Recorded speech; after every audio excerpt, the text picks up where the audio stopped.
तो इस क्लास में हम लोग देखने जा रहे हैं ASP.NET के बारे में विजुअल स्टूडियो 2022 के अंदर में। और उसके इन्वायरमेंट को हम पढ़ेंगे, IDE इन्वायरमेंट को पढ़ेंगे और ऑब्जेक्ट ओरिएंटेड। और जो मैंने आपको बताया था कि विजुअल स्टूडियो बेसिकली क्या है, एक प्लेटफॉर्म प्रोवाइड करती है। विजुअल स्टूडियो एक प्लेटफॉर्म प्रोवाइड करती है जो कि माइक्रोसॉफ्ट का एक प्रोडक्ट है ये। और उस प्लेटफॉर्म के ऊपर you can develop any kinds of application, right. Sir जैसे सर हमारा ये ऑपरेटिंग सेशन सिस्टम है, ये ऑपरेटिंग रिकॉर्डेड सिस्टम है। है जिसके अंदर में हम कई सारे system softwares and application softwares को रन करा सकते हैं। उसी तरह से विजुअल स्टूडियो के अंदर में आपको एक डेवलपमेंट प्लेटफॉर्म मिलता है। उस डेवलपमेंट प्लेटफॉर्म पे आप किसी भी तरह के एप्लीकेशन को डेवलप कर सकते हो, चाहे वो वेब एप्लीकेशन हो, चाहे वो विंडोज़ एप्लीकेशन हो, चाहे वो मोबाइल एप्लीकेशन हो, कंसोल हो, वेब एपीआई हो, या किसी भी तरह की कोई भी सर्विसेज हो। तो उसको डेवलप करने के लिए ना हम क्या करते हैं, फर्स्ट ऑफ ऑल आपको डाउनलोड करने के लिए विजुअल स्टूडियो को माइक्रोसॉफ्ट साइट पे जाना होगा। जैसे कि हमारे पास में ये है, मैंने यहाँ पे लिखा visual studio, download visual studio. यहाँ पे जाओ और आईडी इन्वायरमेंट को आपको डाउनलोड करना होगा। इस तरह से ये डाउनलोड पे जाओगे और ये कम्युनिटी को डाउनलोड करोगे। कम्युनिटी पे जैसे ही आप क्लिक करते हो तो आपके पास एक विंडो ओपन होगा। उस विंडो के अंदर में आपको कई सारे ऑब्जेक्ट्स दिखेंगे। उसमें से आपको ASP.NET वाले ऑब्जेक्ट को सेलेक्ट करना है और इंस्टॉल पे क्लिक करना है।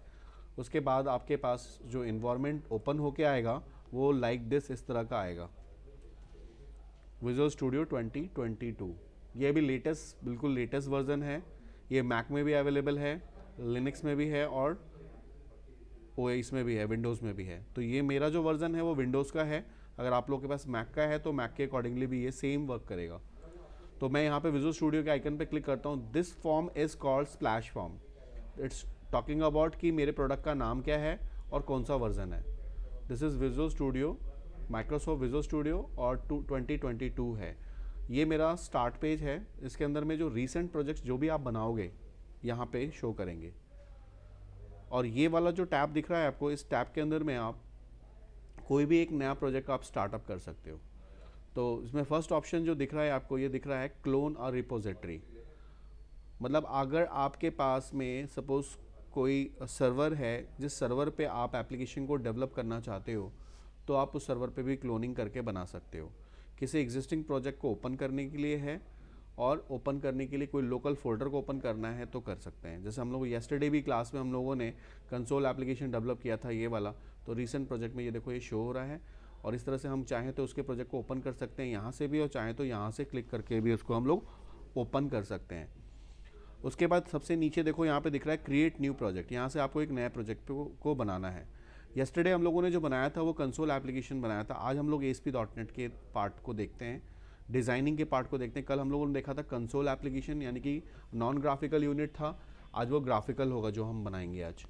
तो इसमें सबसे पहले क्या करना है आपको, लैंग्वेज तो हमारे पास वही सेम रहेगी, C#। प्लेटफॉर्म के अंदर में हम लोग यहाँ पे वेब एप्लीकेशन सेलेक्ट कर सकते हैं। यहाँ से मैं वेब ले लेता हूँ। तो वेब जैसे ही लोगे तो वेब से रिलेटेड बहुत सारे ऑब्जेक्ट्स आपको मिल जाएंगे। सबसे ऊपर अगर आप चाहो तो यहाँ पे फ्रेमवर्क लिख लो, क्योंकि जो भी हम एप्लीकेशन अभी डेवलप करने जा रहे हैं वो फ्रेमवर्क के थ्रू करने जा रहे हैं। तो आपके पास एक ऑप्शन आ जाएगा ASP.NET web application .NET framework. जो .NEट फ्रेमवर्क के अंदर में जो हम एप्लीकेशन अभी डेवलप करेंगे वो C# के थ्रू विंडोज़ क्लाउड वेब, किसी भी तरह के एप्लीकेशन को हम लोग जो भी बनाएंगे उसको किसी भी विंडोज़ में हम इंस्टॉल कर सकते हैं। तो इस वाले ऑप्शन को आपको सेलेक्ट करना है। Firstly ASP.NET web application .NET framework, और ध्यान रहे आपका लैंग्वेज C# ही होना चाहिए। और यहाँ इसके बाद आप नेक्स्ट पे क्लिक करते हो। नेक्स्ट के बाद देखो यहाँ पे प्रोजेक्ट का नेम शो हो रहा है। मैंने यहाँ पे प्रोजेक्ट का नाम दे दिया my first web underscore application. ठीक है, सेम फोल्डर उसी लोकेशन में स्टोर कर रहा हूँ। येस्टरडे मैंने इसी लोकेशन में किया था और मैं चाहता हूँ कि मेरा जो फोल्डर के अंदर में जो मेरी सोल्यूशन फाइल है वो उसी फोल्डर में स्टोर हो। और मेरा जो फ्रेमवर्क है, मैंने फ्रेमवर्क भी वही लेटेस्ट वाला ही ले लिया। वैसे लेटेस्ट अभी 4.8 है, बट ये रिकमेंडेड ये बता रहा है 4.7.2, तो मैंने इसी को सिलेक्ट कर लिया। अगर आपके पास जो भी रिकमेंडेड आएगा अपने आप, उसको ही आप सिलेक्ट कर लेना। और उसके बाद आप क्रिएट पे क्लिक करोगे। जैसे आप क्रिएट पे क्लिक करोगे उसके बाद आपसे वो ये पूछता है कि आप जो एप्लीकेशन डेवलप करने जा रहे हो ASP.NET C# फ्रेमवर्क के थ्रू, वो किस तरह का एप्लीकेशन बनेगा, क्या वो एक एम्प्टी वेबसाइट आप बनाना चाहते हो? क्योंकि we are going to create web application. Web application आपको, आप जो एप्लीकेशन बनाने जा रहे हो वो एक वेबसाइट बनाने जा रहे हो। तो वेबसाइट का मतलब क्या होता है? जो वेबसाइट्स होती है ना, वो 2 टायर आर्किटेक्चर होती है। तो मैंने आपको पहले भी बताया था कि आर्किटेक्चर 4 तरह की होती है, एप्लीकेशन की आर्किटेक्चर 4 तरह की होती है। एक होता है सिंगल टायर, जो कि सॉफ्टवेयर होता है, जैसे कि MS वर्ड है, वो एक सिंगल टायर एप्लीकेशन है। MS ऑफिस है, सिंगल टायर एप्लीकेशन है। इवन आप जो विजुअल स्टूडियो इंस्टॉल कर रहे हो वो भी सिंगल टायर है, क्योंकि आपने जिस डेस्कटॉप पे आपने इंस्टॉल किया वही यूज़ कर सकते हो। तो वो जो एप्लीकेशंस होते हैं उसके लिए हमें ASP.NET की ज़रूरत नहीं पड़ती है। लेकिन जो अभी हम बनाने जा रहे हैं ना, वो हम वेब एप्लीकेशन डेवलप करने जा रहे हैं। तो web application is categorize into 2 tier architecture. 2 tier मतलब एक नोड क्लाइंट और दूसरा नोड सर्वर।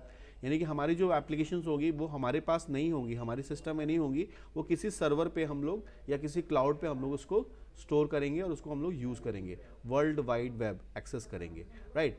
तो उसमें आपको ये बता रहे हैं कि आप जो एप्लीकेशन डेवलप कर रहे हो क्या वो एम्प्टी वेबसाइट्स है, या क्या आप चाहते हो स्क्रैच लेवल पे बनाना, तो आप एम्प्टी ले सकते हो। अगर आपको लगता है कि आपको वेब एप्लीकेशंस डेवलप करना है, यानी कि कुछ एग्जाम्पल के तौर पे आपको कुछ UI पेजेस बना के ASP.NET दे ऑटोमेटिकली, तो आप ये सिलेक्ट कर सकते हो। और इसके बाद ऑप्शन है MVC का, यानी कि ये जो एप्लीकेशन है 2 टायर है, और इसका अगर हम MVC की बात करते हैं तो ये हमारा 3 टायर आर्किटेक्चर है।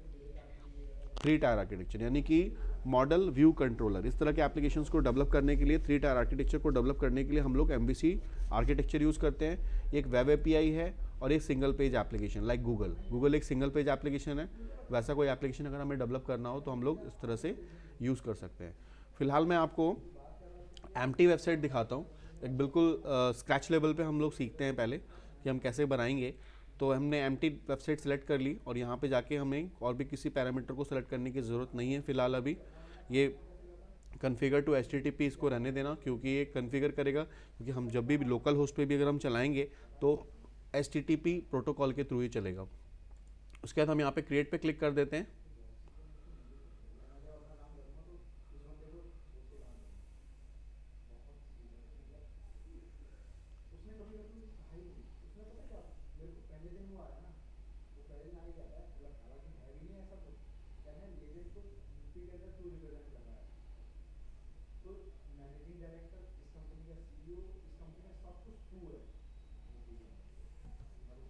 अब ये क्या कर रहा है, इन द मीन वाइल ये प्रोजेक्ट को क्रिएट कर रहा है। इस प्रोजेक्ट के अंदर में जो भी इनिशियल नेम लेवल पे जो नेम स्पेसेस होते हैं, जो सर्विसेज चाहिए उनको, जो क्लासेस चाहिए इस एप्लीकेशन को, वो सारा ये प्रोवाइड कर रहा है।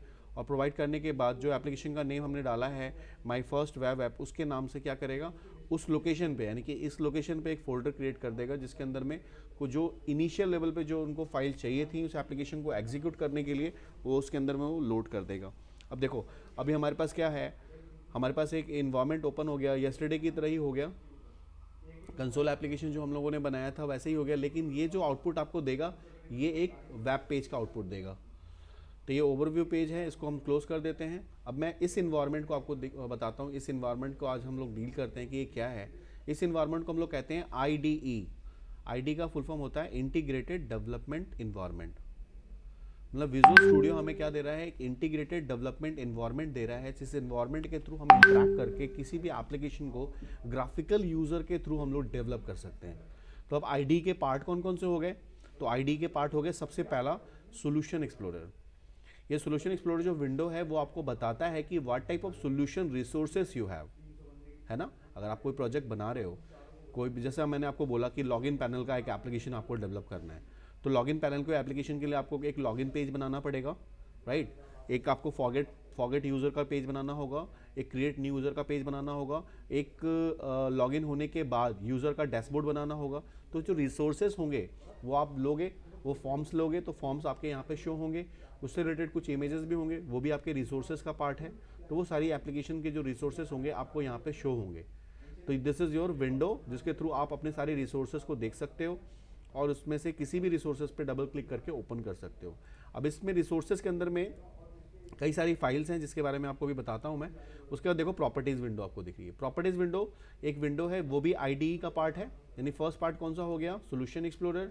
Second one is properties window. Properties मतलब कि जो भी आप ऑब्जेक्ट यहाँ पे ओपन करते हो उसकी प्रॉपर्टी शो करेगी, और आपको कुछ चेंज करना है तो you can change the property. ठीक है, ये दो इंपॉर्टेंट यहाँ से हो गए। एक हो गया आपका सर्वर एक्सप्लोरर, यानी कि जो आपके पास डेटाबेसेस होंगे आप उसको एक्सप्लोर कर सकते हो, देख सकते हो, किसी भी डेटाबेस को आप यहाँ से जाके कनेक्ट भी कर सकते हो, कोई नया कनेक्शन भी डेवलप कर सकते हो आप। उसके बाद है टूल बॉक्स। टूल बॉक्स में आपको वेराइटीज़ ऑफ टूल्स मिलेंगे जिसके थ्रू आप पेज को डिज़ाइन करोगे। अभी हमारे पास कोई यूआई एलिमेंट नहीं है, इस वजह से यहाँ पे आपको शो नहीं हो रहा है। अब हम क्या करते हैं, एक लॉगिन का पेज मुझे डिज़ाइन करना है। अभी क्या है, इस एप्लीकेशन में मेरे पास में कुछ रिसोर्सेस हैं बट कोई वेब पेज नहीं है, कोई पेजेस यहाँ पे देखो दिख नहीं रहा है, सिर्फ रिसोर्सेज दिख रहे हैं। ये मेरे एप्लीकेशन का नेम है जिसका नाम है माई फर्स्ट वेब ऐप। उसके बाद आ रहा है कनेक्टेड सर्विसेज। अभी कनेक्टेड सर्विसेज कोई अभी हमने ऑनलाइन गिटहब से या डेवहुड कोई अज्योर वगैरह से हम लोगों ने इसको जोड़ा नहीं है, तो कनेक्टेड सर्विसेज अभी कुछ नहीं दिख रही हैं। उसके बाद नीचे आ रहा है properties. Properties for what? Properties about the application. ये जो एप्लीकेशन आप डेवलप कर रहे हो इसकी प्रॉपर्टी, इसकी प्रॉपर्टी किसके अंदर में है? Assembly info dot C S, एक फाइल है जिसके अंदर में इस एप्लीकेशन के बारे में रिसोर्सेस हैं कि ये एप्लीकेशन क्या है, इसके अंदर कौन कौन से पे फॉर्म्स हैं, इसका नाम क्या है, इसका असेंबली का नाम क्या है, इसकी डिस्क्रिप्शन क्या है, इसकी कॉपीराइट क्या है, वगैरह वगैरह। ये सारी इन्फॉर्मेशन जो है वो आपको मिलेगी इसके अंदर में असेंबली, जो कि ऑटो जनरेट होती है। अब देखो असेंबली का एक अपना वर्जन नंबर होगा, उसका एक वर्जन होगा, उसके नंबर भी यहाँ पे हैं। नेक्स्ट जैसे ही इसमें कुछ अपग्रेडेशन होगा तो ऑटोमेटिकली इसके वर्जन चेंज हो जाएंगे। तो ये ऑटोमेटिकली ड्रॉ करता है assembly info dot C S. इसको हम क्लोज कर लेते हैं। उसके बाद देखो रेफरेंसेस। References for what? कि जो एप्लीकेशन डेवलप होंगे उसके लिए जो हमें रेफरेंसेस की ज़रूरत पड़ेगी इनिशियल लेवल पे, उन्होंने कुछ रेफरेंसेस यहाँ पे डाला है। जैसे कि आप ड्राइंग करोगे इसके ऊपर में, कोई भी कलर का कॉन्सेप्ट आप यूज़ कर सकते हो, डेटाबेस को आप यूज़ कर सकते हो, इसके अंदर में आप कोर यूज़ कर सकते हो, यानी कि आप मल्टीपल इन्वायरमेंट में इसको इंस्टॉल कर सकते हो, आप एंटिटी फ्रेमवर्क आप यहाँ पे यूज़ कर सकते हो। तो ये सारी चीज़ें जो हैं आपके इनिशियल में रेफरेंसेस में यहाँ पे उन्होंने दे रखे हैं इन रेफरेंसेस। और इसके अलावा कुछ अगर मुझे रेफरेंसेस ऐड करना है तो मैं इस पर राइट क्लिक करूँगा और मैनेज न्यूगेट पैकेज पे चला जाऊँगा। ये मैनेज सर्विसेज होती हैं इसकी, मैनेज न्यूगेट पैकेज एक फॉर्म ओपन होगा जहाँ से आप किसी भी तरह के एप्लीकेशन को जो भी आपको नेम स्पेस चाहिए, जो रिसोर्सेज, सपोज हमें बारकोड के लिए चाहिए तो मैं बारकोड के से रिलेटेड यहाँ पे कोई भी नेम जो इसके अंदर में अवेलेबल होगा मैं इसको इंस्टॉल कर सकता हूँ अपने इस एप्लीकेशन में। और जैसे मैं इंस्टॉल करूँगा ऑटोमेटिकली मेरे पास ये सर्विसेज भी इसके अंदर आ जाएंगे। उसके बाद मैं उस सर्विसेज को अपने फॉर्म पे यूज़ कर सकता हूँ, राइट। तो ये हमारा हो गया न्यूगेट पैकेज का।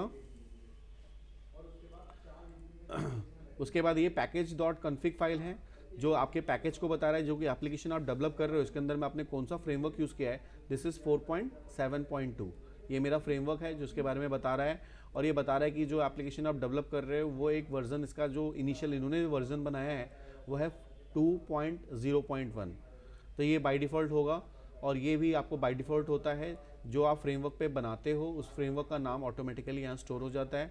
अगर आप किसी दूसरे एप्लीकेशन में इसको इससे हायर फ्रेमवर्क पे चलाते हो इसको तो वो चल जाएगा, लेकिन लोअर फ्रेमवर्क पे चलाते हो तो वो नहीं चलेगा।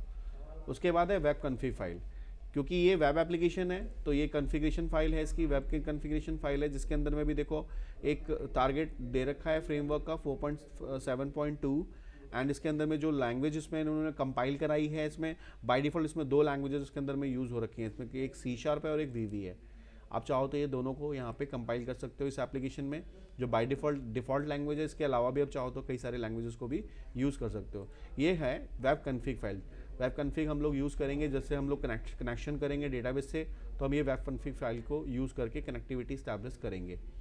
तो ये प्राइमरी लेवल पे रिसोर्सेज थी जो मेरे एप्लीकेशन के लिए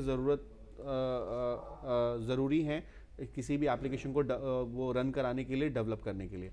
अब मैं यहाँ पे कोई यूआई पेज नहीं है, यूआई मतलब यूज़र इंटरफेस, जिसको यूज़र देखे। यूज़र इंटरफेस जो पेजेस होते हैं ना उसका एक्सटेंशन होता है .aspx पेज होता है, और जो सर्वर साइड का पेज होता है उसका नाम होता है .aspx.cs। यानी दो पेजेस होंगे, एक क्लाइंट साइड पेज और एक सर्वर साइड पेज।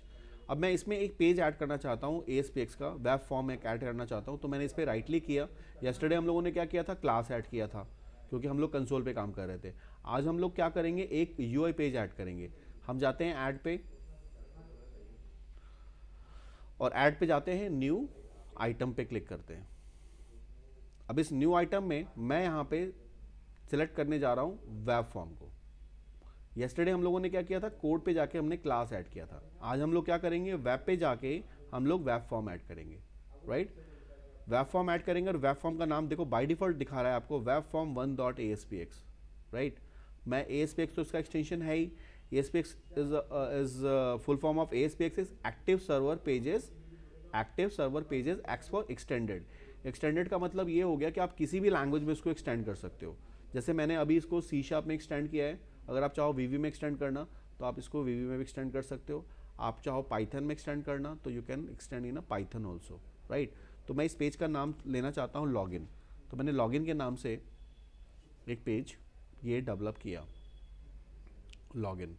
लॉगिन को मैं लिखूंगा और ऑटोमेटिकली एएसपीएक्स आ जाएगा। जैसे मैं ऐड करूंगा आप देखोगे सॉल्यूशन एक्सप्लोरर में आपके पास में लॉगिन डॉट एएसपीएक्स का एक पेज, एक ऑब्जेक्ट यहाँ पे आपको दिख जाएगा। देखो ये दिख गया आपको लॉगिन डॉट एएसपीएक्स। और लॉगिन डॉट एएसपीएक्स को जैसे एक्सपैंड करोगे तो आप देखोगे एक और पेज आ रहा है सेम नाम का, login dot ASPX dot C S, और एक पेज आ रहा है login dot ASPX dot designer dot C S. ये दोनों जो पेजेस हैं ये सर्वर साइड के पेज हैं, और ये जो पेज है ये क्लाइंट साइड का पेज है, जो आपके पास यहाँ पे भी दिख रहा है आपको।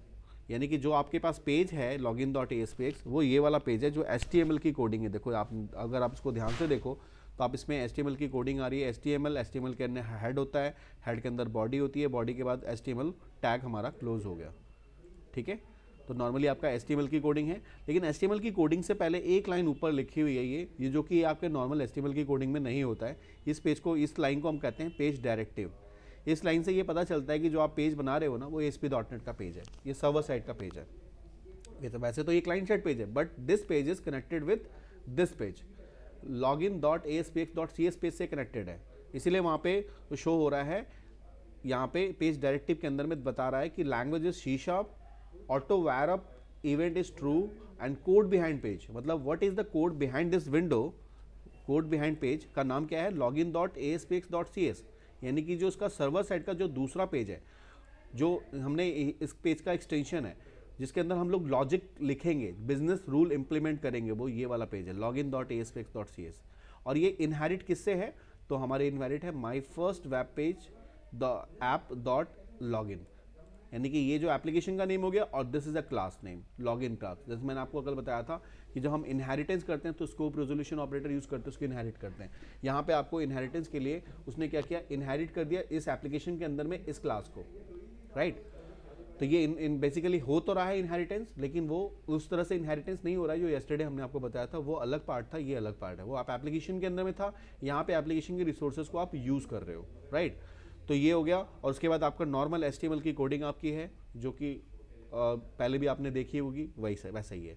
अब इस पेज को क्या है कि HTML की कोडिंग आपकी यहाँ पे हो गई। दूसरा एक और पेज कौन सा हो गया, login.aspx.cs। अगर मैं इसको खोलता हूँ तो यहाँ पे आपको सारे नेम स्पेसेस दिखते हैं जो कि मेरे इस रिसोर्सेस में रेफरेंसेस में थे।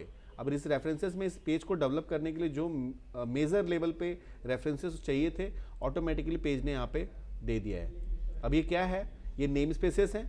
अब ये सिस्टम सबसे रूट क्लास का नाम है, उसके बाद system dot collection dot generic, ये सारे डेटा टाइप को कॉल करता है। जितने भी आप डेटा टाइप्स यूज़ करोगे यहाँ पे तो सारे डेटा टाइप को कॉल करेगा। उसके बाद लिंक क्यू है, लैंग्वेज इंटीग्रेटेड क्वेरी। C# के साथ आप डायरेक्टली लिंक क्यू के साथ में भी आप कोड कर सकते हो, यानी C# के साथ C# के अपने कोड के थ्रू आप इंसर्ट अपडेट डिलीट की कोडिंग कर सकते हो, कोई भी मैनेजमेंट की कोडिंग कर सकते हो। सिस्टम डॉट वेब, यानी कि वेब एप्लीकेशन हम डेवलप कर रहे हैं तो वेब रिसोर्सेज तो हमें चाहिए, और वेब के साथ हमें क्या चाहिए, UI यानी यूज़र इंटरफेस। यूज़र इंटरफेस में सारे इंटरफेसेस आ जाएंगे मेरे पास, और उस यूज़र इंटरफेस के अंदर मुझे चाहिए वेब कंट्रोल्स। वेब कंट्रोल मतलब कंट्रोल्स जो मेरे होंगे, जैसे text box, label, buttons, these are controls. और ये मेरे एप्लीकेशन का नाम हो गया माई फर्स्ट वेब ऐप। उसके अंदर में यहाँ पे क्या है, पब्लिक पार्शियल क्लास लॉगिन। अब यहाँ पे देखो पब्लिक तो मैंने आपको बताया था कि पब्लिक एक कीवर्ड होता है, एक्सेस स्पेसिफायर होता है, जो कि आपको with in a class, outside the class and outside the application को कॉल करने के लिए पब्लिक यूज़ करते हैं। अब यहाँ पार्शियल का मतलब क्या हो गया, पार्शियल का मतलब यहाँ पे है ड्राइव क्लास। ये बोल रहा है कि जो ये क्लास है ना जिसका नाम लॉगिन है, तो लॉगिन ये क्लास तो आपका कीवर्ड हो गया, this is the name of class. तो ये जो पार्शियल कह रहा है, पार्शियल ये कह रहा है कि ये जो आप बना रहे हो, जो आप ये फॉर्म डेवलप कर रहे हो, UI पेज बना रहे हो, ये एक किसी दूसरे पेज से, यानी कि ऑलरेडी एक हमारे पास में UI पेजेस बने हुए हैं उससे ये ड्राइव क्लासेस है। मतलब ये सारी चीज़ें आपके पास में UI पेजेस ऑलरेडी बनी हुई हैं, उसको आप ड्राइव करके एक नया पार्शियल पेज क्रिएट कर रहे हो, एक इंस्टेंस क्रिएट कर रहे हो उसका, यानी कि ऑलरेडी आप मेमोरी यहाँ पे क्या करेगा, सेव करेगा, क्योंकि ऑलरेडी एक क्लास बनी हुई है जिसका नाम क्या है, जो किसके अंदर बनी हुई है, वेब के अंदर में, सिस्टम के अंदर, वेब के अंदर, यूआई के अंदर पेजेस के एक ऑब्जेक्ट बने हुए हैं, उसको हम लोग ड्राइव करके उसका एक क्लोनिंग क्रिएट कर रहे हैं, एक क्लोन बना रहे हैं। तो क्या होगा, एक क्लोन जब बनेगा तो ऑब्जेक्ट के अंदर में पूरी डेफिनेशन नहीं जाएगी, सिर्फ एक ऑब्जेक्ट पास होगा, ऑब्जेक्ट पास होगा तो ईजिली उसको हम लोग मेमोरी में भी इंटरैक्ट करा सकते हैं और ईजिली उसको कॉल कर सकते हैं। तो यहाँ पे देखो स्कोप रेजोल्यूशन ऑपरेटर यूज किया हुआ है, उसके अंदर ड्राइव किया हुआ है, और this is a partial class. इस क्लास के अंदर में एक प्रॉपर्टी है जिसमें 0 रेफरेंसेस आपको दिख रहा है, इसमें कोई रेफरेंसेस यूज नहीं है, इसमें क्या है, protected void page load. Protected क्या है आपका, एक्सेस स्पेसिफायर, क्योंकि ये पार्शियल क्लास है। जब भी हमारा कोई भी क्लास ड्राइव क्लास होता है तो ड्राइव क्लास के जितने भी मेथड्स होते हैं दीज आर प्रोटेक्टेड। तो ये ड्राइव क्लास है, तो ड्राइव क्लास के जो मेथड हमने बनाए हैं, जो बाय डिफॉल्ट मेथड बना हुआ है वो प्रोटेक्टेड है, और रिटर्न टाइप इसका नल है यानी वॉइड हो गया, और ये मेथड का नाम क्या हो गया, पेज लोड, पेज का लोड इवेंट, यानी कि पेज तो हमारी उसका नाम हो गया, और लोड क्या है, उसकी प्रॉपर्टी हो गई, सॉरी लोड उसका क्या हो गया, इवेंट हो गया। और इसके अंदर भी देखो आप ब्रैकेट के अंदर में ऑब्जेक्ट सेंडर और इवेंट टास्क लिखा हुआ है। ऑब्जेक्ट किसका, सेंडर का ऑब्जेक्ट है, सेंडर नाम से एक ऑब्जेक्ट बनाया, यानी कि जो आप कोड यहाँ पे लिखोगे इस कर्ली ब्रेसेस के अंदर वो किसके अंदर पास होगा, सेंडर के अंदर में, और जो इवेंट है लोड वो किसके अंदर पास होगा, ई के अंदर में। ठीक है, तो जब भी आप किसी बटन पे क्लिक करते हो या कोई भी ऑब्जेक्ट डेवलप करते हो तो आपके पास में क्या होगा, सिर्फ चेंज क्या होगी, सिर्फ नाम चेंज होंगे और इवेंट चेंज होंगे, only name and event change होंगे, जो उसकी प्रॉपर्टी है ना वो वही रहेगी। यानी कि जैसे सिस्टम यूज़र पेज का लोड इवेंट कॉल होता है तो ऑटोमेटिकली क्या करेगा, सेंडर का एक ऑब्जेक्ट बनाएगा, जो आप कोड लिखोगे वो सेंडर में जाएगा, और ई जो है वो इवेंट टास्क के अंदर में ई जाएगा। इसको मैं आपको करके दिखाता हूँ कैसे होगा। फिलहाल हम लोग ये 2 पेजेस को हम लोगों ने देख लिया, तीसरा पेज कोई ऐसा मैंडेटरी नहीं है आपके लिए, थर्ड वाला पेज, क्योंकि ये ऑटोमेटिकली जनरेट होता है। जैसे जैसे आप पेजेस को डेवलप करोगे ना तो ऑटोमेटिकली यहाँ पे उसके ऑब्जेक्ट्स को बनाता चला जाएगा। वो भी आपको मैं दिखाता हूँ कैसे बनाएगा। अब क्या है, मेन ऑब्जेक्टिव हमारा क्या है, इस पेज को डिज़ाइन करना, क्योंकि मेरा एक HTML का पेज है, तो HTML को हम लॉगिन का पेज मैं डेवलप करना चाहता हूँ, बनाना चाहता हूँ, तो मैं कैसे बनाऊँगा।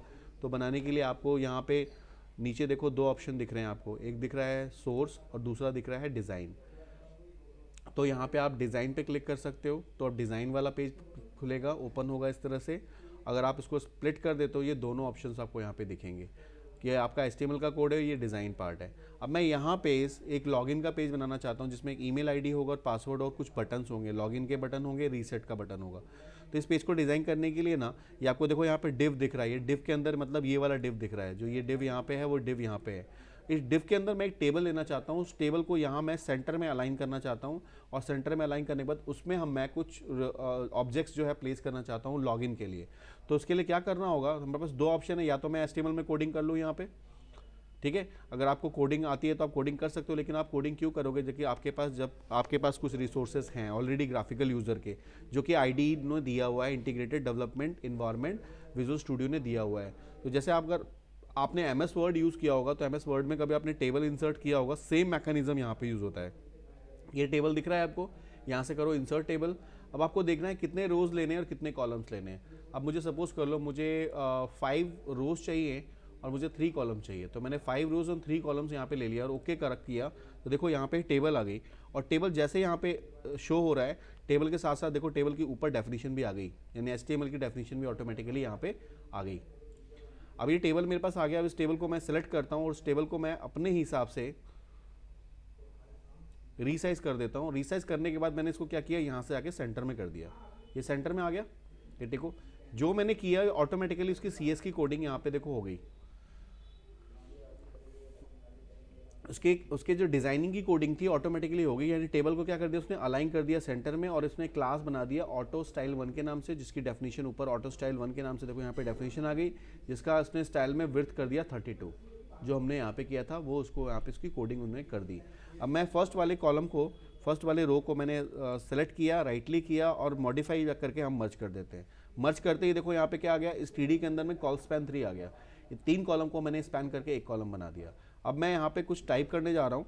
मैंने यहाँ लिखा लॉगिन पैनल और लॉगिन पैनल के बाद मैं इसको सिलेक्ट करता हूँ, इसको मैंने बोल्ड किया, ऑटोमेटिकली ये हो गया। और इसके बाद यहाँ पे मैं इसको साइज़ में इसका ले लेता हूँ, साइज़ में इसका इंक्रीज़ कर लेता हूँ 24, और इसको मैंने सेंटर में अलाइन कर दिया। तो देखो जो मैंने यहाँ पे किया ना, ऑटोमेटिकली यहाँ पे उसकी प्रॉपर्टी डिक्लेयर हो रही है। फिर यहाँ पे मैंने ईमेल आईडी टाइप करी, ईमेल आईडी। सेकंड कॉलम में मैंने टाइप किया पासवर्ड जो मेरी रिक्वायरमेंट है, और इसके सामने मैंने इस टीडी के अंदर मुझे क्या लेना है, एक कंट्रोल चाहिए टेक्स्ट बॉक्स का। तो मैं यहाँ पे आके टेक्स्ट बॉक्स ले लेता हूँ। मैंने यहाँ पे क्लिक किया, कर्सर का पॉइंटर यहाँ रखा और ऑटोमेटिकली मेरा टेक्स्ट बॉक्स चला गया। फिर वापस मुझे क्या चाहिए, पासवर्ड के लिए एक और टेक्स्ट बॉक्स चाहिए। अगर टूल बॉक्स में गए, टेक्स्ट बॉक्स एक और पासवर्ड के लिए इंसर्ट करा लिया। अब नीचे मुझे यहाँ पे क्या चाहिए, एक बटन चाहिए, राइट। तो मैं यहाँ टूल बॉक्स में जाता हूँ, और ये आपको सारे टूल्स में आपको मिलेंगे। देखो ये आपका सारे टूल्स हैं आपके पास में, वैलिडेशन है, डेटा टैब है, नेविगेशंस हैं, लॉगिन कंट्रोल्स हैं, वेब पार्ट है, एजेक्स है, डायनामिक है, वेब HTML है। ये सारे कंट्रोल है टूल बॉक्स के अंदर में। आपको जो टूल्स लेने हैं आपको स्टैंडर्ड में से लेने हैं, फिलहाल स्टैंडर्ड से काम करोगे आप, राइट। तो मुझे यहाँ पे इस जगह पे इस वाले TD के अंदर मुझे टेक्स्ट बॉक्स एक बटन चाहिए। मैं यहाँ पे कर्सर का पॉइंटर रख के यहाँ पे बटन ले लेता हूँ, राइट। एक और मुझे चाहिए, तो मैं यहाँ पे ऐसे भी कर सकता हूँ, यहाँ से ड्रैग करके मैंने यहाँ पे ड्रॉप कर दिया, ऐसा भी आप कर सकते हो। तो जो आपने किया ना, ऑटोमेटिकली इसकी कोडिंग यहाँ पे हो गई। अब मुझे क्या करना है, अब मुझे जो ऑब्जेक्ट्स यहाँ पे आपने लिए हुए हैं, ये जो टेक्स्ट बॉक्सेस ले रखे हैं, आपने बटन लिखे हैं, इनके नाम चेंज करने, क्योंकि इसका नाम जो है बाय डिफ़ॉल्ट है। अब बाय डिफ़ॉल्ट इसका नाम देखो, इसकी आईडी आ रही है, जो ये आया ये बता रहा है कि जो ASP का कंट्रोल है जिसका नाम टेक्स्ट बॉक्स क्लास से आया है, और इसकी आईडी क्या है, टेक्स्ट बॉक्स 1 है, और ये रन एट सर्वर है, मतलब ये सर्वर पे रन करेगा, यानी सर्वर की साइड से रन करेगा वो, ये बस के बारे में बता रहा है आपको, राइट। तो ये चीज़ें आपको मिल गई यहाँ से, और ये आपके पास में, लेकिन इसका नाम क्या है, टेक्स्ट बॉक्स 1 है। If you want to change the name, क्योंकि आपको नेम चेंज करना पड़ेगा, हाउ यू रिकॉग्नाइज दिस कि आपका ये टेक्स्ट बॉक्स किसका है। इस टेक्स्ट बॉक्स में मैं ईमेल आईडी को स्टोर करना चाहता हूँ, ईमेल आईडी को पुट करना चाहता हूँ, तो इसका नाम क्या होना चाहिए, इसका नाम होना चाहिए टेक्स्ट बॉक्स, यानी कि टेक्स्ट बॉक्स है तो मैं इसका प्रीफिक्सिंग कर देता हूँ TXT, और ये किसके लिए है, तो ईमेल आईडी के लिए, तो मैंने लिख दिया TXT ईमेल आईडी। तो मैंने इसका नाम चेंज कर दिया यानी कि कोडिंग के टाइम पे अगर मुझे इसको कॉल करना होगा तो मैं इस नाम से कॉल करूँगा। सेम दूसरा टेक्स्ट बॉक्स है, उसको भी चेंज करना है, तो इसको ऐसे चेंज ना करके आप दूसरे तरीके से भी चेंज कर सकते हो। उस पर क्लिक करोगे और उसकी प्रॉपर्टी में चले जाओगे, प्रॉपर्टी में जाओगे, देखो प्रॉपर्टी विंडो उस तरह से खुल के आ गई, किसकी, टेक्स्ट बॉक्स 2 की। अब यहाँ पे आईडी में हम डायरेक्टली टाइप कर देंगे TXT, पासवर्ड के लिए मैंने कर दिया PWD शॉर्ट में, तो ये इसका नाम कर दिया मैंने TXT पासवर्ड। अब जैसे मैंने यहाँ चेंज किया, यहाँ पे भी देखो चेंज हो गया। उसी तरह से मुझे बटन की प्रॉपर्टी चेंज करनी है, तो बटन को सिलेक्ट किया, उसकी प्रॉपर्टी में गए, बटन की आईडी मैंने रख दी BTN लॉगिन, क्योंकि मैं लॉगिन के लिए रखना चाहता हूँ। BTN मतलब बटन, इसलिए BTN कर दिया, और लॉगिन इसका नाम हो गया। और टेक्स्ट मैंने क्या कर दिया, टेक्स्ट में मैंने कर दिया लॉगिन।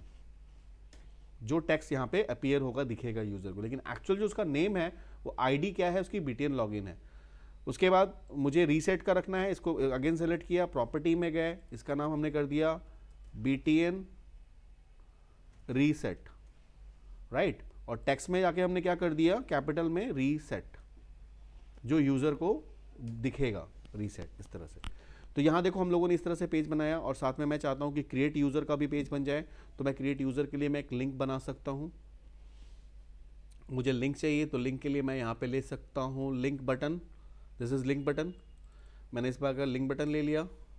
क्रिएट न्यू यूज़र के लिए फॉरगेट पासवर्ड के लिए लिंक चाहिए आपको, तो एक और लिंक ले लिया आपने फॉरगेट पासवर्ड के लिए। अब इस लिंक में जाके मैंने प्रॉपर्टीज़ में गया, मैं सिलेक्ट करने के बाद प्रॉपर्टी में इसको चेंज करना है, इस लिंक बटन 1 का नाम, तो मैंने लिंक LBTN कर देते हैं उसका नाम, LBTN यानी कि लिंक बटन। किसके लिए लिंक बटन था ये, तो क्रिएट यूज़र के लिए, तो मैंने लिखा क्रिएट, और यहाँ इसके टेक्स्ट में लिख देते हैं क्रिएट न्यू यूज़र, ठीक है। ये एक लिंक बटन हमने बना दिया।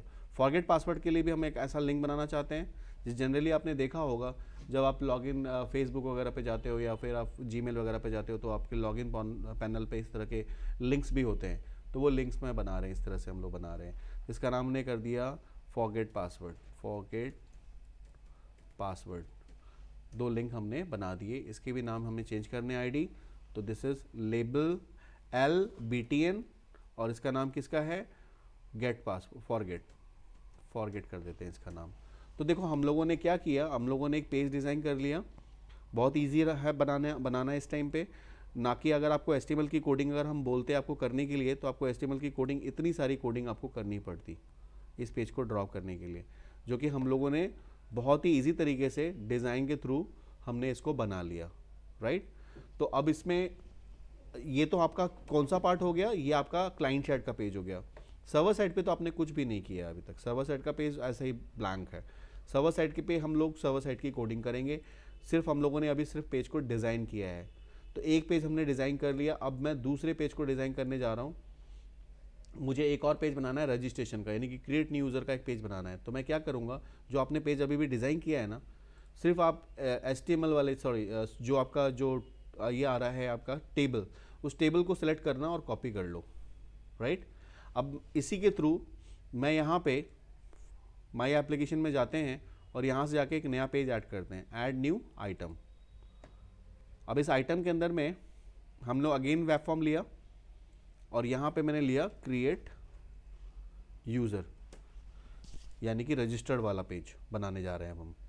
क्रिएट यूज़र वाला पेज आ गया, यहाँ पे देखो प्रॉपर वही HTML की कोडिंग वाले आ गए। डिज़ाइन में गए और जाके मैंने Ctrl+V पेस्ट कर दिया, सेम पेज आ गया आपके पास, ठीक है। अभी क्या है, अभी हम लोगों ने इस जो ये पेज को ड्रॉ किया था ना, ध्यान रखना जब भी आप इस पेज को बनाओगे तो यहाँ पे कोई बटन पे हम लोगों ने अभी तक क्लिक नहीं किया था, तो कोई मेथड और जनरेट नहीं हुआ है, सिर्फ पेज का लोड मेथड ही है यहाँ पे। और हम लोगों ने उसको अभी कॉपी किया और कॉपी करने के बाद हम लोगों ने न्यू यूज़र पेज पे हमने पेस्ट कर दिया। ये न्यू क्रिएट न्यू यूज़र का पेज हो गया। अब इस पेज का नाम हम चेंज कर देते हैं, user register, user register panel है। तो इसको हम सेलेक्ट करके इसको ये बोल्ड करना है, मुझे सेलेक्ट किया, इसको बोल्ड कर दिया पूरे को, राइट। अब रजिस्टर के टाइम पे क्या होगा, कुछ और भी रोज होंगे, यानी ईमेल आईडी होगी, पासवर्ड होगा, नेम हो सकता है, मोबाइल नंबर हो सकता है, कुछ और रोज मुझे चाहिए होंगे। तो हम इस वाले रो पे आके राइट क्लिक कर सकते हैं और राइट क्लिक करके इंसर्ट करेंगे और रो बिलो, ठीक है, इंसर्ट करेंगे और रो विलो, एक और करेंगे इंसर्ट और रो विलो, ठीक है। अब यहाँ पे मैंने लिखा मोबाइल नंबर के लिए, और उसका मुझे ईमेल आईडी चाहिए, ईमेल आईडी तो ऑलरेडी है, और हम नेम ले लेते हैं हम लोग, इसका नेम, ठीक है। और 2 टेक्स्ट बॉक्सेस मुझे और चाहिए, मैं इसी वाले टेक्स्ट बॉक्स को यहाँ से कॉपी कर रहा हूँ, ये भी कर सकते हो आप, यहाँ से कॉपी करो और यहाँ से पेस्ट कर दो, यहाँ भी पेस्ट कर दो। अब क्या है, इसका टेक्स्ट बॉक्स का नाम चेंज करना है, जो कि मोबाइल नंबर होना चाहिए। इस पर राइट क्लिक किया, इसकी प्रॉपर्टी में गए, प्रॉपर्टी में जाके यहाँ पे हमने कर दिया TXT MOB, mobile short form ले लिया, जिसको आप अंडरस्टैंड कर लो कि क्या आपका है। आप कोई भी ऑब्जेक्ट इस तरह से बना सकते हो। नेम, TXT नेम और TXT MOB कर दिया मैंने मोबाइल।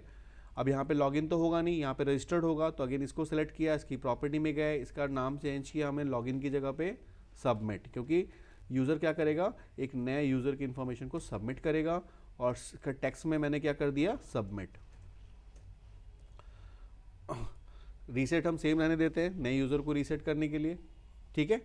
उसके बाद यहाँ पे जो 2 लिंक हैं, एक लिंक मैं बनाना चाहता हूँ कि लॉगिन होने के बाद, यानी रजिस्टर करने के बाद यूज़र लॉगिन करे। तो यहाँ पे मैं इसकी प्रॉपर्टी में जाके इस क्रिएट की जगह पे क्या कर देते हैं, लॉगिन, यानी यूज़र लॉगिन करेगा, तो हम इसको लॉगिन कर सकते हैं। और यहाँ पे लिंक का नाम क्या देते हैं, लॉगिन। एंड फॉरगेट तो रहेगा ही रहेगा इसमें, क्योंकि यूज़र फॉरगेट भी कर सकता है। तो इस तरह का हमने बना दिया, 2 पेजेस हमारे बन गए। इस एप्लीकेशन के अंदर हमने 2 पेजेस बना लिए, एक लॉगिन के नाम से बनाया और एक हमने क्रिएट यूज़र के नाम से बनाया। अब एक और मुझे पेज बनाना है, डेवलप करना है, किसके नाम से, फॉरगेट के लिए, यानी कि फॉरगेट पे यूज़र क्लिक करे तो फॉरगेट वाला पेज खुलना चाहिए, राइट। तो हम क्या करेंगे उसके लिए, अगेन इसी पेज को हम लोग कॉपी कर लेते हैं, इस पेज को कॉपी कर लेते हैं, फॉरगेट वाले को, इसको कॉपी किया हमने, एक नया पेज मुझे ऐड करना है। अगेन सॉल्यूशन में गए, इस एप्लीकेशन पे राइट क्लिक किया राइट क्लिक करने के बाद किया ऐड किया न्यू आइटम। ठीक है, इस न्यू आइटम में हम लोग क्या सिलेक्ट करेंगे, वेब फॉर्म, और यहाँ पे उस पेज का नाम हम लोग लेते हैं जो मुझे चाहिए, फॉरगेट यूज़र के नाम से मैंने पेज ले लिया। ये मेरे पास पेज आ गया। अगेन मैं डिज़ाइन में चला गया और डिज़ाइन में जाने के बाद जो मैंने कॉपी किया था मैंने इसको पेस्ट कर दिया। ये आ गया मेरे पास में। अब यहाँ पे मैं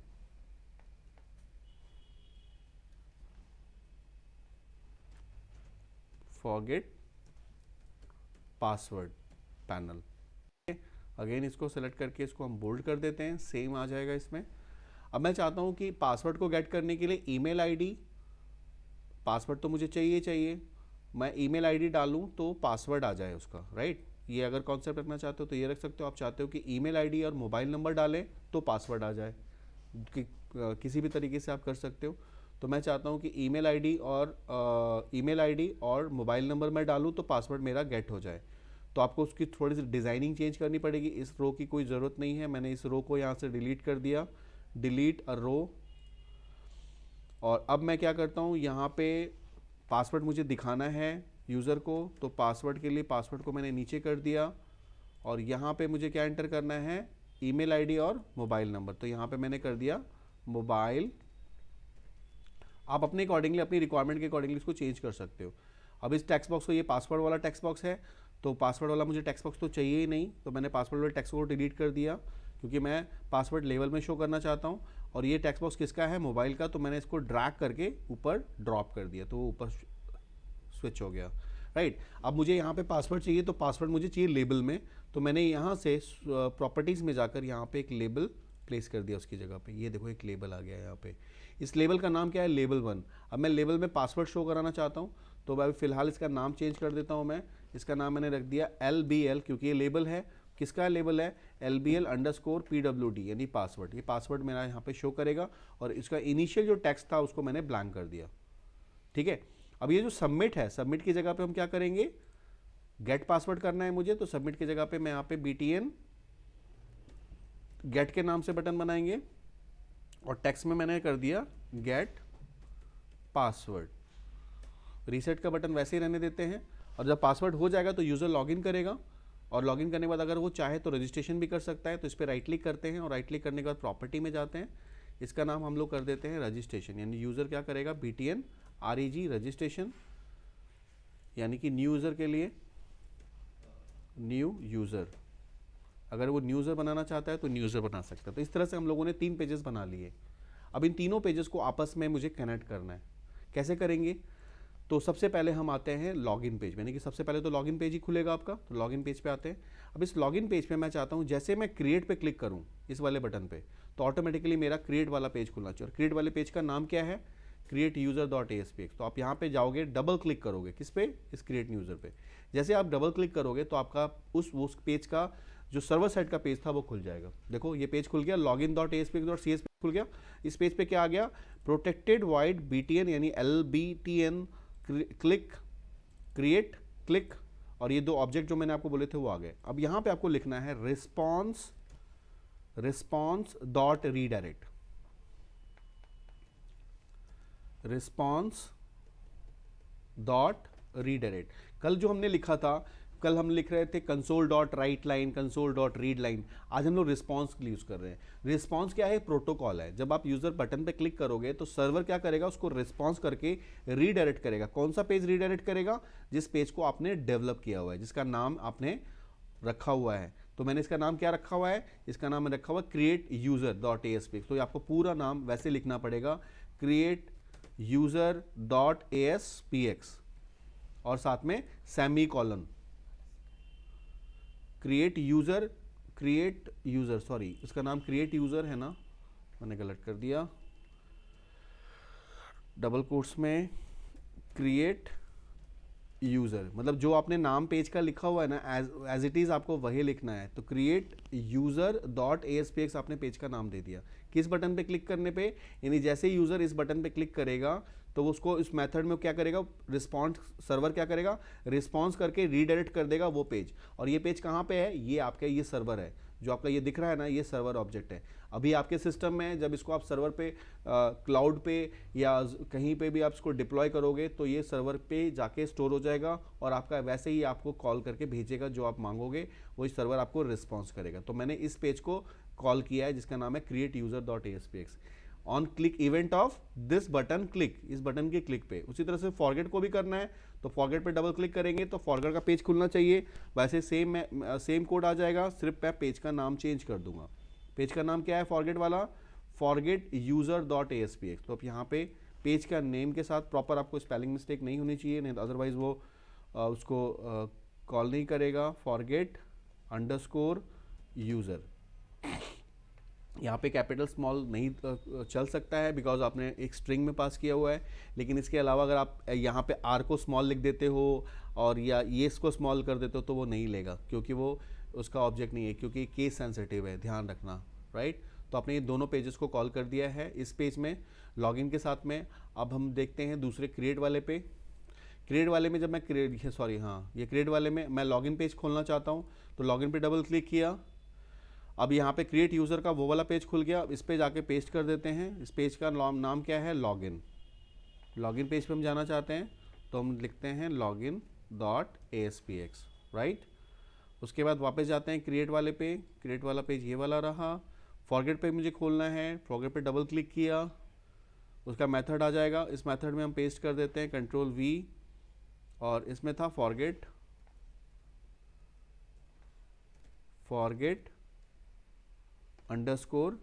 _user, ठीक है। अब मेरा तीसरा पेज रह गया, कौन सा? लॉगिन हो गया मेरा, क्रिएट हो गया, फॉरगेट रह गया शायद। फॉरगेट पे लॉगिन पे हम क्लिक करेंगे तो ये लॉगिन पेज पे लेके जाएगा। यहाँ पे नाम चेंज कर देते हैं login.aspx। फिर फॉरगेट पे जाते हैं, न्यू यूज़र के लिए जाना है, Ctrl+V। न्यू यूज़र के लिए क्रिएट यूज़र का ही पेज था जो मैंने ऑलरेडी लिखा हुआ था। तो अब देखो आप आपस में क्या किया हमने, हर एक पेज पे जाके हम लोगों ने उस पेज को रीडायरेक्ट कर दिया, जो भी हम लोगों ने 3 पेजेस बनाए थे आपस में। अब मैं इसको एग्जीक्यूट कराने जा रहा हूँ। सोल्यूशन एक्सप्लोरर में जाओ, इस तरह से सोल्यूशन एक्सप्लोरर पे जाओ। अब इसका पहला पेज आपका कौन सा है? लॉगिन का पेज। लॉगिन के पेज के थ्रू ही सारे कनेक्टेड हैं। तो लॉगिन पे राइट क्लिक करोगे आप, जिस पेज को आपने स्टार्टअप में रखा हुआ है, और यहाँ पे जाके आपको करना है सेट एज स्टार्ट पेज। ये set as start page attribute आप सेलेक्ट कर लेना। उसके बाद आपको किस इस पे रन कराना है, कौन से ब्राउज़र पे रन कराना है, आप ये भी कर सकते हो। आपके पास बहुत सारे ब्राउज़र्स हैं, आप चाहो कि क्रोम पे रन कराना तो क्रोम पे कर सकते हो, आप चाहो तो सफारी पे कराना चाहते हो तो सफारी पे भी कर सकते हो। तो किसी भी ब्राउज़र को जो आपके सिस्टम में इंस्टॉल्ड है उस ब्राउज़र पे आप इसको एग्जीक्यूट करा सकते हो।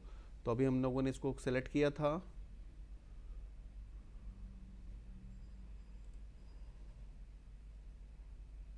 व्हाट हैपेंड, हाँ थोड़ा लेट से आया ये गूगल क्रोम को मैंने सेलेक्ट कर दिया, सेट एज डिफ़ॉल्ट कर दिया इसको। अब मैं इसको देखो यहाँ से इसको रन कराता हूँ तो ये क्रोम आ गया। देखो IIS ये आपका लोकल सर्वर है, IIS इंटरनेट इन्फॉर्मेशन सर्विसेज ये सर्वर है। जो आप इसको रन कराओगे तो ये ब्राउज़र पे रन करेगा। अभी कौन सा ब्राउज़र खोलेगा? Google Chrome. और गूगल क्रोम के अंदर में वो जो एप्लीकेशन होगा उसका होस्ट ID होगी एक, क्योंकि हम होस्ट कर रहे हैं ना, क्योंकि हम लोग क्लाइंट सर्वर एप्लीकेशन बना रहे हैं तो ये लोकल होस्ट हुआ है। अभी हम लोगों ने सर्वर पे इसको होस्ट नहीं किया है, ये हम लोग लोकली होस्ट करके चला रहे हैं। तो इसलिए देखो यहाँ पे क्या आ रहा है, लोकल होस्ट। देखो ये क्रोम खुल गया, इस पर आ रहा है लोकल होस्ट, और उस होस्ट का एक पोर्ट नंबर होगा जो बाय डिफॉल्ट आपके सिस्टम का होता है। और उसके बाद उसने क्या किया, login.aspx जिसको मैंने रिक्वेस्ट किया था उस पेज को उसने ASPX वाले पेज को खोला है। CS वाले पेज को कभी भी नहीं खोलेगा, क्योंकि CS पेज कहाँ पे रन करेगा? उस लोकल होस्ट पे, सर्वर पे रन करेगा। सर्वर उसको सिर्फ क्या करेगा, रीडायरेक्ट करेगा। Whenever user click on the page, server will redirect the page only, server will redirect the page only. तो वो इस तरह से इस वर्क करता है। अभी देखो ये एग्जीक्यूट हो रहा है। अगर हमारे प्रोग्राम में कोई एरर होगा तो वो वहाँ पे ब्रेक हो जाएगा, अगर नहीं होता है तो आपका आउटपुट जैसा हमने बनाया था वैसे यहाँ पे शो करेगा आपको, और आपस में लिंक्स भी हो जाएंगी।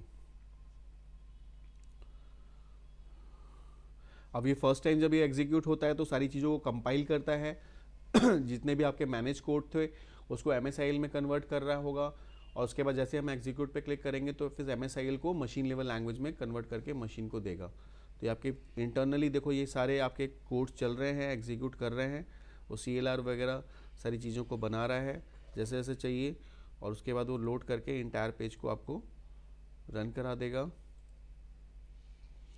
हाँ, अभी देखो ये मेरे पास पेज आ गया आउटपुट में। अभी तो हम लोगों ने सिर्फ क्या किया, लिंक कराया हुआ है। अगर मैं क्रिएट यूज़र पे क्लिक करूँगा तो क्रिएट वाला, देखो क्रिएट वाला पेज खुलेगा, यानी क्रिएट यूज़र वाला जो हमने पेज बनाया था वो पेज रिस्पॉन्स करेगा। और इस सारे के साथ में देखो यहाँ पे हमने SSL वाला क्लिक किया हुआ था, वहाँ पे HTTPS को क्लिक किया था, इसलिए यहाँ पे लॉक का साइन आ रहा है। ठीक है, देखो यूज़र क्रिएट यूज़र वाला पेज आ गया जहाँ पे आप नया यूज़र को रजिस्टर कर सकते हो। यहाँ से वापस अगर आप यहाँ से अगर फॉरगेट पे जाना चाहते हो तो आप क्लिक करोगे तो आप वापस फॉरगेट पे चले जाओगे, फॉरगेट यूज़र का पैनल आ गया। फॉरगेट से आप न्यू यूज़र पे जाना चाहते हो, न्यू यूज़र पे जा सकते हो, जैसे कि आप नॉर्मली देखा होगा अपने जो जीमेल वगैरह में होता है। इसके साथ हम कुछ एट्रीब्यूट्स वगैरह ऐड कर दे, डिज़ाइनिंग वगैरह कर दे, तो वो उसी तरह से काम करेगा, राइट। अभी हमने कोई कोडिंग इसमें नहीं करी है, सिर्फ हमने आपस में लिंक की कोडिंग करी है एक दूसरे से, जो कि परफेक्टली चल रहा है, देखो ठीक है। किसी भी पेज पे आप आपस में जा सकते हो, लिंक करा सकते हो। वापस स्टॉप करने के लिए क्या करोगे, इसको आप यहाँ से क्लोज कर दोगे तो ऑटोमेटिकली आपका एप्लीकेशन भी क्लोज हो जाता है। अगर नहीं होता है तो आप जैसे आपको स्टार्ट करते हो, डिबगिंग यहाँ से स्टार्ट हो गया, अब डिबगिंग को आपको स्टॉप करना है तो आप ये ऑटोमेटिकली देखना, ये डिबग के बाद यहाँ पे एक रेड कलर का बटन आ जाता है स्टॉप का। तो आप जैसे स्टॉप पे क्लिक करोगे तो आपका एप्लीकेशन स्टॉप हो जाएगा। स्टॉप होने के बाद ही कोई चेंजेस आप कर सकते हो।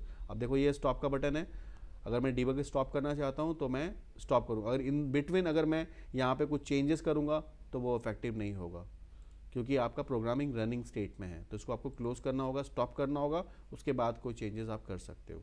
तो डिज़ाइनिंग पेज पे आपको कुछ भी नहीं करना। मेन आपके दो पेजेस हैं, जो क्लाइंट साइड पेज और सर्वर साइड पेज। ये वाला पेज क्लाइंट साइड पेज है, ये वाला पेज अभी सर्वर साइड पेज है, ठीक है। तो ये आप लोगों को समझ में आया। और